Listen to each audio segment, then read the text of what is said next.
So hello विवाह आजको डेमा चाहिँ मैले गजरा बनाएको छु होइन। यस्तै लाउनु पनि सकिन्छ कि यसले, यस्तै लाउनु सक्यो, यस्तै फाल्न सक्यो होइन। अरू बेला कसरी बनाउने भन्ने म तपाईँलाई सानो भिडियो बनाइदिन्छु है त। फर्स्टमा चाहिँ मैले ग्रिन कलरले यस्तो चेन बनाउँछु, जुन यो बिचमा आएको छ नि यो चेन। सो यस्तो चेन बनाउने म्याजिकल सर्करी तपाईँलाई जति लेन्थ चाहिन्छ त्यति नै तपाईँले यो बनाउँदा हुन्छ होइन।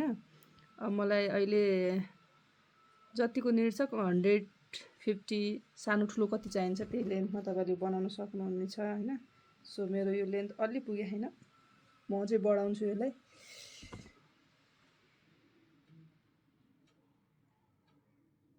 एकदम इजी हुन्छ कि बनाउन, अनि तपाईँहरूलाई पनि बनाउनु छ भने बनाउँदा हुन्छ क्या, आनन्द मजा आउँछ। मलाई चाहिँ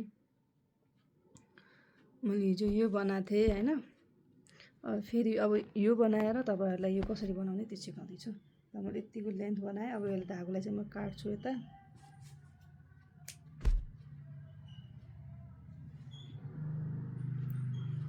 अब यसमा मैले युज गर्छु सेतो धागो, किनकि गजरा त सेतो हुन्छ होइन। सो त्यही भएर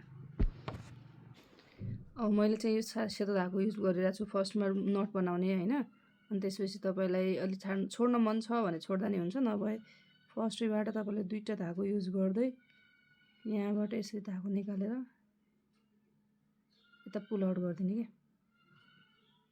यसरी।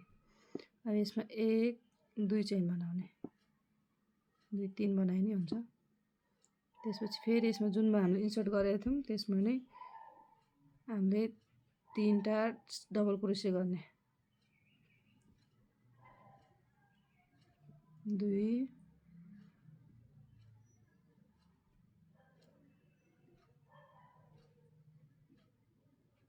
यो 3। अब यस्तो धागो निकाल्ने, यो फर्स्टबाट यो धागोलाई निकाल्दिने यसरी। फेरि क्लोज भयो अनि 1 2 3 गर्ने, अनि फेरि यहाँ गएर फर्स्टमै क्लोज स्टिच गरिदिने। यो यस्तो हाम्रो एउटा कली बन्यो ज्यास्मिनको है त।